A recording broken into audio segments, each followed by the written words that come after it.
हटा दें। अपने अंदर के आलोचक को बाहर निकालें। आज आप स्वयं को आंकने की और आत्म आलोचना की आदत से मुक्त होना तथा स्वयं को कम समझने की आवश्यकता से आगे निकलना सीखेंगे। आज अपने आईने में देखकर कुछ पल स्वयं को बधाई देने के लिए निकालें। आपने स्वयं को प्रेम करने और पसंद करने की शुरुआत कर दी है, या कम से कम आपके अंदर ऐसा करने की इच्छा उत्पन्न होने लगी है। आप इस प्रक्रिया में जहां भी हो, अब तक जो प्रगति आपने की है उसका जश्न मनाएं। मैं आपका और मिरर वर्क के प्रति आपकी प्रतिबद्धता का जश्न मनाती हूँ। आप जितना अधिक मिरर वर्क करेंगे, आप उतने ही जागरूक अपने सेल्फ टॉक के प्रति होते जाएंगे। यदि आज मैं आपसे आपके आंतरिक संवाद का टेप चलाने के लिए कहूँ तो वह कैसा होगा? क्या आप उसमें नकारात्मक अफर्मेशन सुनेंगे, जैसे मैं कितना मूर्ख हूँ, मैं कितना बेकार हूँ, मुझसे कोई नहीं पूछता कि मैं क्या चाहता हूँ, दुनिया में इतने अविवेकी लोग क्यों हैं, इत्यादि। क्या आपके अंदर की आवाज़ निरंतर हर चीज़ को जमा करती रहती है? क्या आप दुनिया को आलोचना भरी नज़रों से देख रहे हैं? क्या आप हर चीज़ का आकलन करते हैं? क्या आप आत्मतुष्टि में खड़े हैं?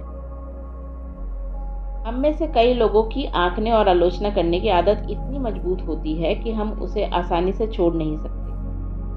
मैं भी लगातार शिकायत करने वाली आत्मदया से भरपूर हुआ करती थी। मुझे स्वयं पर तरस खाने में मजा आता था।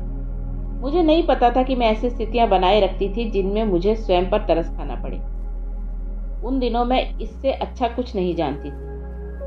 आपका मिरर वर्क करना इतना महत्वपूर्ण इसीलिए है क्योंकि यह आपको आकलनों और नकारात्मक सेल्फ टॉक के प्रति तीव्रता से सचेत करता है और जल्दी से जल्दी आपके अंदर के आलोचक को बाहर निकाल देता है। आप तब तक अपने आप को प्रेम नहीं कर पाएंगे जब तक आप स्वयं को कम समझकर जीवन को खराब करने की आवश्यकता से आगे नहीं निकल जाएंगे। एक नन्हे बच्चे के रूप में आप जीवन के प्रति कितने खुले हुए थे। आप दुनिया को आश्चर्य की नज़रों से देखते थे। जब तक कोई चीज़ आपको डराती नहीं थी या कोई आपको नुकसान नहीं पहुंचाता था, तब तक आप जीवन को उसी रूप में स्वीकार कर लेते थे जैसे वह था। आगे जाकर जब आप बड़े हुए, आप दूसरों के विचार स्वीकारने लगे और उन्हें अपने विचार बनाने लगे। आपने आलोचना करना सीख लिया। मेरी अंततः जिस चीज़ ने मदद की वह यह थी कि मैंने स्वयं की बात सुनना शुरू कर दिया। मैंने अपने अंदर के आलोचक को जान गई और मैंने अपनी आत्म आलोचना को बंद करने की ओर काम करना शुरू कर दिया। मैंने अपने आईने के सामने सकारात्मक अफर्मेशंस बोलने शुरू कर दिए, बिना वास्तव में जाने कि उनका मतलब क्या था। मैं बस उन्हें बार बार बोलती गई। मैंने आसान अफर्मेशन से शुरुआत करी। मैं स्वयं को प्रेम करती हूँ, मैं स्वयं को पसंद करती हूँ। फिर मैं इनके साथ आगे बढ़ी। मेरे विचार मायने रखते हैं। मैं स्वयं की आलोचना करने की आवश्यकता को मुक्त कर रही हूँ। मैं दूसरों की आलोचना करने की आवश्यकता को मुक्त कर रही हूँ। कुछ समय बाद मैंने ध्यान दिया कि सकारात्मक बदलाव आने लगे थे।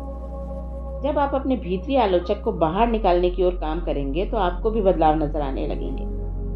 मेरा मानना है कि आलोचना से हमारी आत्मा मुरझाने लगती है। यह मैं किसी काम का नहीं हूं की धारणा को पुष्ट करती है। यह निश्चित रूप से हमारा सर्वश्रेष्ठ बाहर नहीं लाती, लेकिन जब आप अपने भीतरी आलोचक को बाहर निकालते हैं तो आप अपने उच्च स्व के संपर्क में आ जाते हैं। तो आइए जांच करें, क्या आप अपने मन में सकारात्मक अफर्मेशंस का टेप चलाना सीख रहे हैं? क्या आप अपने विचारों पर ध्यान देकर नकारात्मक विचारों को सकारात्मक अफर्मेशन में बदल रहे हैं? मिरर वर्क करने से आप अपनी अंदरूनी आवाज के प्रति और जो बात आप स्वयं से करते हैं उसके प्रति अधिक सचेत हो जाएंगे। फिर आप हर समय अपने पर बात लेने की आवश्यकता से मुक्त हो पाएंगे और जब आप ऐसा करेंगे तो आप देखेंगे कि आप अब दूसरों की अधिक आलोचना नहीं करते। जब आप जैसे हैं वैसे ही स्वयं को स्वीकार कर लेते हैं, तब आप स्वचालित रूप से दूसरों को भी वैसे ही रहने देते हैं जैसे वे हैं। फिर उनकी छोटी छोटी आदतें आपको ज़्यादा परेशान नहीं करती। आप दूसरों को जैसा आप चाहते हैं वैसा देखने की आवश्यकता को अपने अंदर से निकाल देते हैं।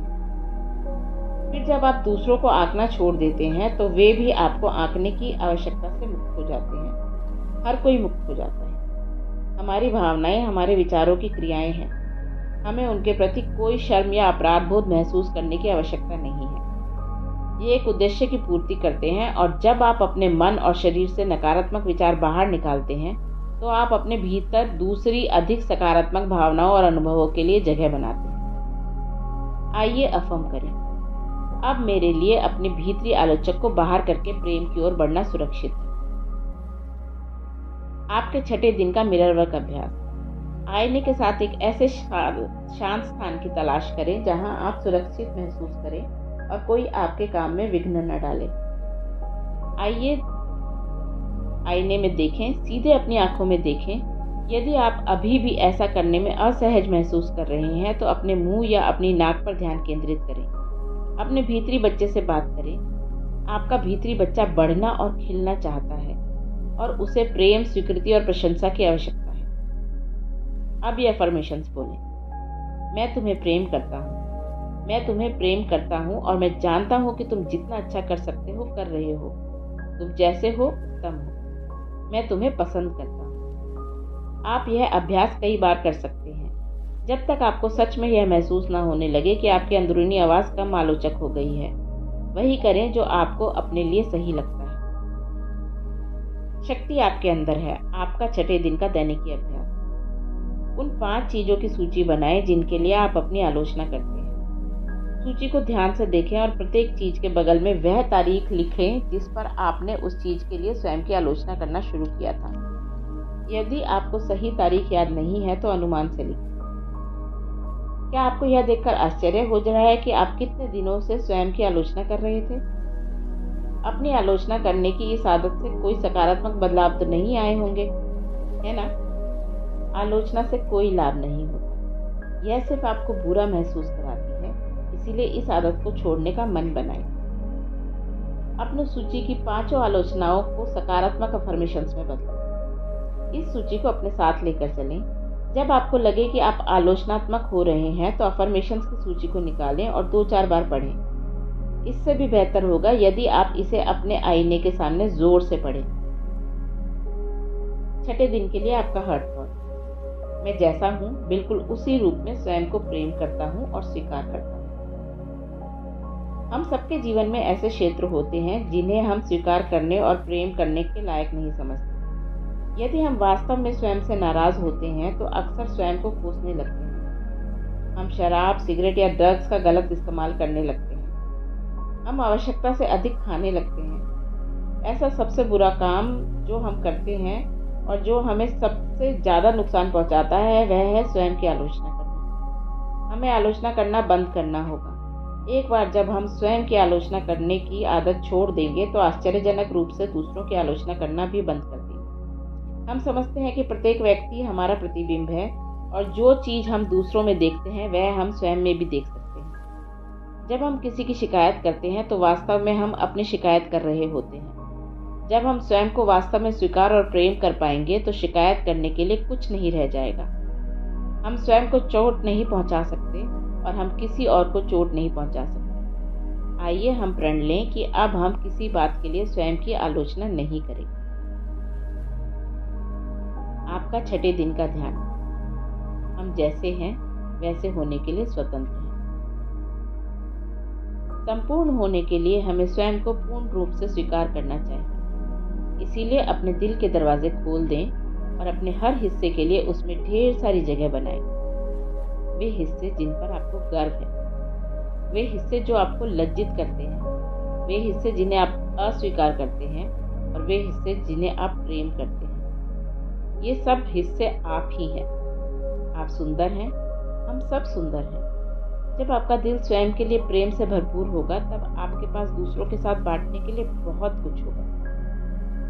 अब इस प्रेम को आप अपने कमरे में भरने दें और उन सब लोगों को फैलने दें जिन्हें आप जानते हैं। मानसिक रूप से आप उन लोगों को कमरे में मध्य में रखें जिनकी आप परवाह करते हैं ताकि वे आपके दिल में से छलकते प्रेम को प्राप्त कर सकें। अब इन सब लोगों के अंदर के बच्चों को ऐसे नाचते देखें जैसे बच्चे नाचते हैं, कूदते हैं, चिल्लाते हैं और कलाबाजियां खाते हैं। खुशी से भरे हुए अपने अंदर के बच्चे को सर्वश्रेष्ठ रूप में अभिव्यक्त करते हुए और आप अपने अंदर के बच्चे को दूसरे बच्चों के साथ खेलने के लिए जाने दें। अपने बच्चे को नाचने दें। अपने बच्चे को सुरक्षित और स्वतंत्र महसूस करने दें। अपने अंदर के बच्चे को वह सब बन जाने दें जो वह कभी बनना चाहता है। आप श्रेष्ठ, संपूर्ण और परिपूर्ण हैं तथा आपकी अद्भुत दुनिया में सब कुछ अच्छा है, और यही सच है।